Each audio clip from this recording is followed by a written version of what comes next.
in history, in this season, whatever it is, this is a time when like the enemy is running rampant. The enemy wants to trick you out of your spot by any means necessary. The enemy wants for you to be triggered.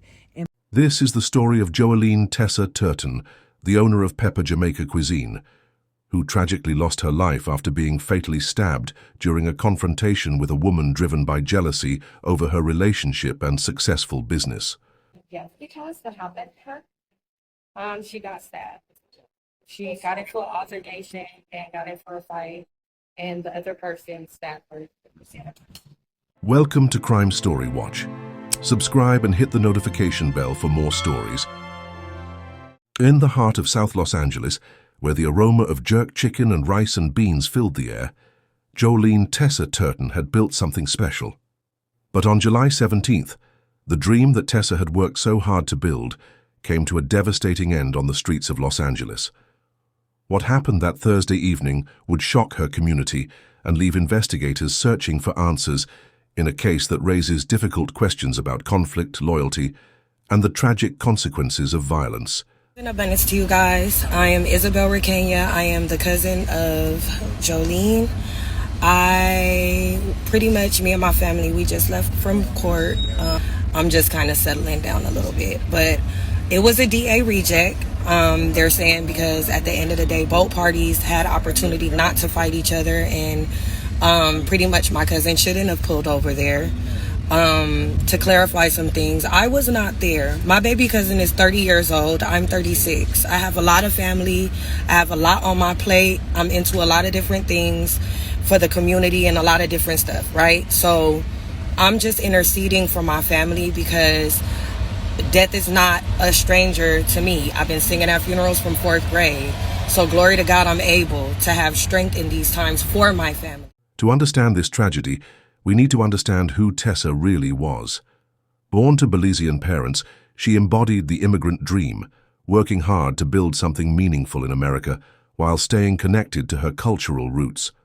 Her restaurant wasn't just a business, it was her way of sharing her heritage with Los Angeles. To her friends, she was Tessa, bold, smart, and full of life, the kind of woman who could walk into a room and instantly make people feel welcome. She wasn't just a business owner, she was a force. Joeline ran a popular restaurant in Los Angeles, Pepper's Jamaican Belizean Cuisine. If you know anything about the Slauson Corridor, you've probably heard of it. Her food brought people together, spicy, soulful, unforgettable. But she didn't stop there. She also ran a beauty supply shop and a trucking company. That's the kind of woman she was, always building, always providing, always giving people a reason to believe in her. And beyond all of that, she was a mother. Her son was everything to her. Everything she did, every risk she took, every late night she worked was to give him a better life. Family members say she was the glue that held people together. If your lights were out, Jolene would help. If your kid needed a place to stay, her door was open. That's who she was. So how does someone like that end up gone? Just like that? Stabbed, dead, at 30 years old. To understand what happened, we need to look at what led up to that day. It was supposed to be just another Wednesday in South Los Angeles, July 17, 2025. The streets were busy, the sun was out, people were living their lives, completely unaware that something tragic was about to unfold. That morning, Jolene left her home with a small group of friends. Reports say there were about 4 or 5 people with her. They were heading to an apartment complex in the Westmont neighborhood, near 87th Street and Western Avenue. Why? Because of a man, her man, and his ex. According to multiple sources, Jolene was in a relationship, and the woman they were going to confront was allegedly his ex-girlfriend. Tensions had reportedly been building behind the scenes. Social media posts, arguments, unspoken threats, maybe even jealousy. But that morning, it all came to a head. Now here's where the story gets murky. No one really knows who said what first, or who made the first move, but what's clear is that things escalated fast. Some say the confrontation was meant to be just that, a confrontation, a face-to-face moment to clear the air.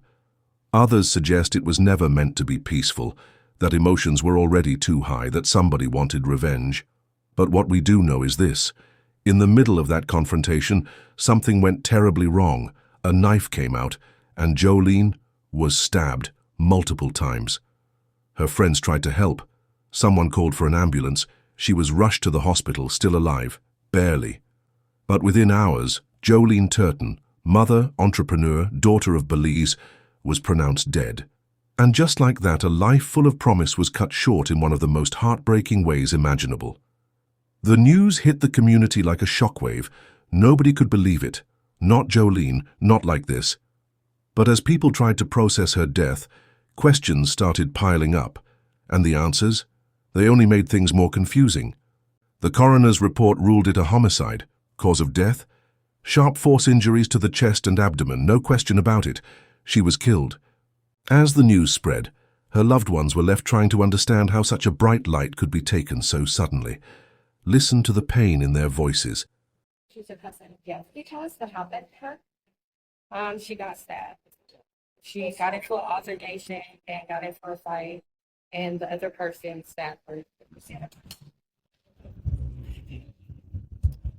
Just somebody that was a provoking energy in her life, so that's all I can really say right now because it's a ongoing investigation.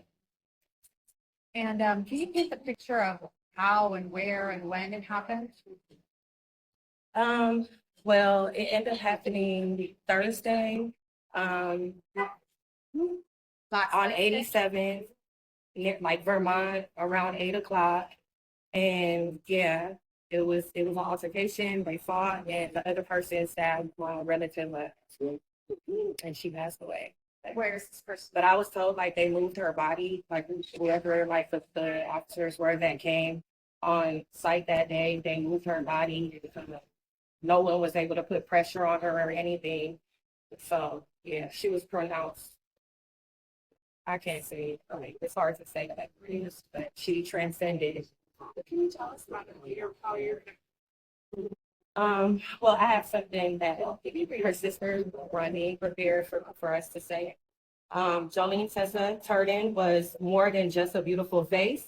She was a visionary, a proud entrepreneur, actress, and the heart behind Pepper's Jamaican Belizean cuisine.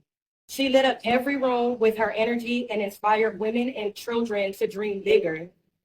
She was a fighter, a giver, a creator, and above all, a mother whose love had no limits. Her legacy lives on through every life she touched, every soul she uplifted, and every bold move she made in a world that couldn't dim her light. We're undecided right now what we're going to do about the restaurant, but I wish if I could just keep it going for the sake of Jolene.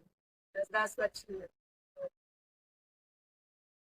is. She is just the beautifulest and Inside and inside out that you could dream about. She is just, a hard-going girl, and if she met you, she would think that this girl know me a long time ago. That's the kind of person Jolene is.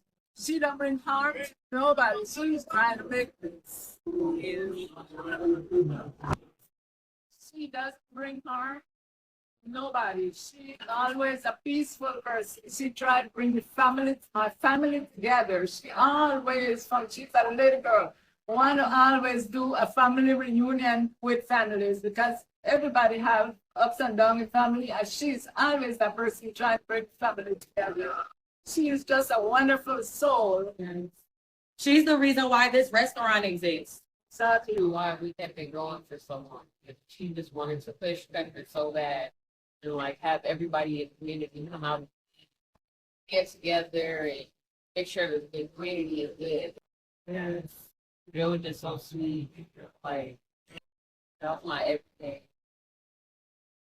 And it's just now that another life is ending up foolishness.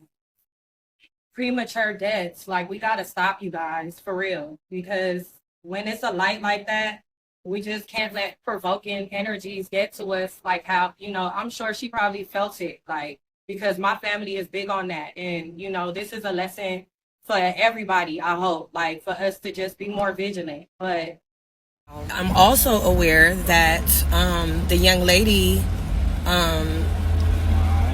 who Jolene got into it with, her and some friends before this incident took place went to like the restaurant and was harassing Jolene and provoking her, and it's just been an ongoing thing. And I guess my cousin felt that she had something to prove to these people, and went over there, and this is the outcome of just the situation. Let it be a lesson to all of us. Let it be a lesson to all of us. No matter how hard you are, no matter who, what, we all touchable. None of us is untouchable. We all could die. You know what I'm saying? None of us know our final second, minute, and hour. It's tragic for both families. Unfortunately, it's my family who lost someone. You feel me? And I wish she didn't feel she had to prove nothing to these people. But here's where the story takes an unexpected turn. Despite the death being ruled a homicide, no one was arrested. No charges were filed. The Los Angeles County District Attorney's Office reviewed the case and decided not to move forward. No names were publicly released. No suspect was taken into custody. While we can't bring Tessa back, we can learn from her story. Her death highlights several important lessons about conflict resolution and personal safety.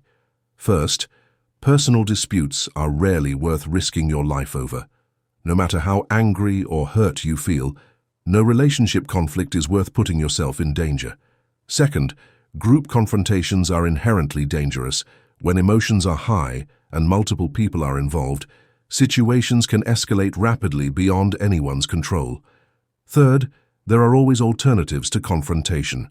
Walking away, seeking help from authorities, or simply cutting toxic people out of your life are all better options than direct confrontation.